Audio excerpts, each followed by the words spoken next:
급등락하는 주가. 무엇이 시장을 움직일까? 우리가 몰랐던 종목의 숨은 뒷이야기. 정윤성 앵커가 알려드립니다. 오후장 투자의 모든 것. K스탁 라이브. 네, 마켓 전략 GFM 투자연구소 이진우 소장과 함께할게요. 어서 오세요. 네, 안녕하세요.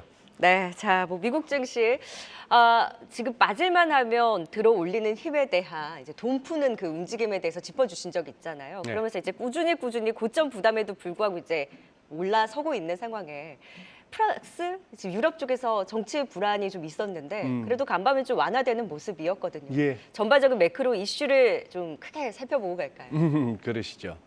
예, 이제 지금도 이제 뉴욕장 오늘 밤은 어떨까 싶어서 네. 뉴욕 3대 지수 이제 지수선물 흐름을 보는데 네. 늘 요 시간대는 그냥 뭐 보합이잖아요. 아니면 살짝 마이너스 숫자도 네네. 보이고. 그런데 이제 걱정이 안 되네요. 정규장이랑 선물 시작이랑 요즘에 그 네, 연동이 크지 않은 것 같아요. 저래봐야 또 올라가겠지. 막판에 들어 올리거나. 장중에 좀 이렇게 뭐 좀 안 좋아서 네네. 빠지면은 마감 한 시간 앞두고 정 급하면 30분 앞두고 또 잡아 당기겠지. 이런 믿음이 생겨버리네. 네, 이말올이라고 하잖아요. 이말올. 이걸 말아 올리네. 이말올. 네. 이시 가문에 또 그런 또 훌륭한 선수가 있네요. 오늘은 그 말씀 드리고 싶네요. 지금 여기 누가 과연 판을 깨겠느냐. 지난주 주말에 있었던 BOJ를 보면서 제가 느꼈던 게 BOJ도 지금 금리를 좀 올리기는 올려야 되고 국채 매입하는 것도 줄여나가고 해야 되는데 당장 못 하겠는 거예요.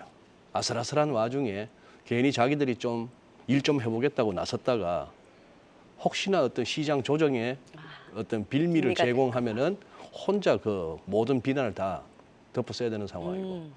그리고 지금 최근에 한 며칠 EU 유럽연합 선거 끝나고 나서 프랑스 마크롱 대통령이 생각지도 않았던 야 그러면 뭐 의회 해산하고 조기 총선해 여기까지 가는 것도 그거 하고 그러고 나서 첫 번째 슬라이드 보시죠. 조금 유로존 쪽이 어수선해지면 이코노미스트들이 꼭 들고 오는 그래프가 이겁니다. 이게 지금 뭐냐 하면은 스프레드인데 독일 10년물 국채 수익률에서 프랑스 10년물을 빼는 거예요. 국채 수익률을. 그러니 프랑스가 금리가 더 높으면 이게 마이너스가 나올 거 아닙니까? 네. 그죠? 그래서 이렇게 뚝 떨어지는데 현재 지금 마이너스 75.2bp란 얘기입니다. 즉 프랑스 국채 수익률이 똑같은 10년물인데 독일 거보다 한 75p, 0.75%가 더 높다는 얘기인데 네. 요때가 그거잖아요.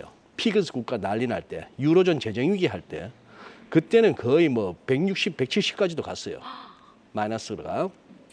그런 상황인데 자 여기서 말이죠.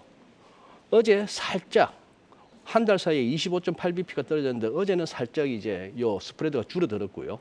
지난 주말만 하더라도 마켓워치 같은데 이런 기사가 막 올라옵니다. 10년짜리 독일과 프랑스 국채 수익률의 그 스프레드가 결국 아주 와이디스트 가장 넓은 레벨까지 왔다. 지난 10년 동안 따져봤을 때 네. 이게 결국은 political uncertainty, 정치적 불확실성 가운데 이렇게 얘기했습니다. 자, 그런데 그래요. 윤석열 그 말씀하신 대로 살짝 프랑스 국채 수익률이 살짝 진정세를 보이죠. 네. 막 치솟다가 네. 살짝 진정세를 보이는데 그냥 아직까지는 퀘스천 마크를 붙입니다. 급하게 왔다 얼마든지 조정이 가능하니까.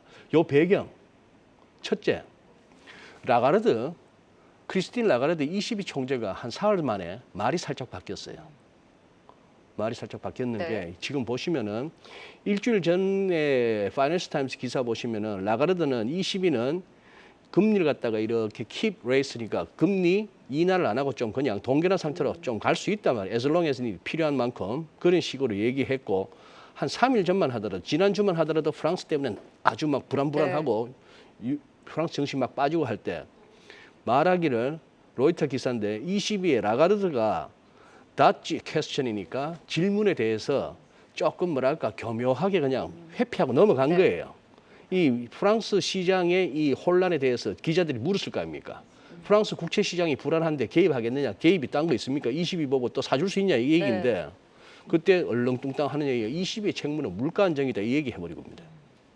이게 사흘 전이었는데 조금 아니다 싶었는지 결국 말이 바뀌었어요. 밤사이에. 어떤 파리 근방에 무슨 뭐 행사가 있었나 본데 ECB가 pay attention 한답니다. 이제 면밀히 주시한다는 얘기입니다. 뭘? good functioning of market. 시장 기능이 네. 금융시장이 원활하게 기능하는지에 대해서 한번 우리 주시하겠다. 그렇게 얘기했다 이거죠. 이 말이 주로 중앙은행가들이 저 말을 쓰는 언제 쓰나 하면은 갑자기 양적 완화 같은 거 해야 될 때, 네. 금리 확 낮춰야 될 때, 그 전에 이제 저런 얘기를 합니다. 금융시장이 원활하게 기능할 수 있도록 네. 뭐 이런 식으로. 그게 좀 불안이 완화가 되는. 네. 네. 이제 저렇게 말이나 따라 저렇게 해주니 시장은 조금 더 좋아졌죠. 아, 네. 거기다가 프랑스 전국의 또 핵심이라 할 수 있는 이번에 그 다수당이 돼버린 마린 르펜, 우리 한참 한 5년 전인가 7년 전에도 이분 이름 많이 들었죠. 여성분. 네. 자, 여기도 살짝 한 발 물러섰는데 이런 식의 얘기입니다. 뭐 이런 기사는 아프리카 지도자들하고 저 애널리스트들이 좀 그거 한대요. 프랑스에서 far right 이런 식으로 표현을 하죠. 극우 쪽에 극우 정당이 이렇게 부상한 거에 대해서 걱정하고 있다 이런 네. 얘기고, 프랑스의 르펜이 말하기를 마크롱의 사임은 뭐 내가 요구하지 않는다 이런 얘기 이제 하고 있죠. 또 르펜이 말하기를 she will work with 마크롱입니다. 마크롱하고 협조하겠다는 일하겠다는 얘기예요. 자, 그런 식인데 이 기사에서 이제 한번 르펜의 발언을 갖다 조금 이렇게 해보면 왜 자꾸 언론에서 여기를 갖다가 그냥 우파라고도 안 하고 자꾸 far right 뭐 극우라고 자꾸 극우, 표현하는데 네. 자, 요거죠. 뭐 마크롱 사임 요구는 안 하고 나는 제도를 존중하고 제도적 혼란 바라지 않고 단지 이제 동거정부 이제 대통령은 마크롱이지만 총리는 뭐 이쪽 총리가 나오겠죠. 그리고 이슬람 극자주의는 우리의 모든 자유의 소멸을 사실상 공개적으로 했다 해서 여기서 이슬람 극자주의에 대한 굉장한 경계심을 표시합니다. 거기다가 이런 말도 해요. 마크롱의 파괴는 더 교묘하답니다. 마크롱이 모든 공공 서비스 자원이 파괴된 그리고 폐허가 된 국가를 우리한테 남겼다. 이민은 통제 불능 상태고 뭐 프랑스나 미국이나 네. 뻥뻥 열렸죠. 그리고 불안은 시민의 평화를 파괴하고 있다. 미국이나 프랑스나 미국도 뭐 경찰이 힘을 못 쓰고 있죠. 막 그런 상황이고 캘리포니아 같은 데는 1,000불 미만 훔쳐가는 거는 잡아가지도 않습니다.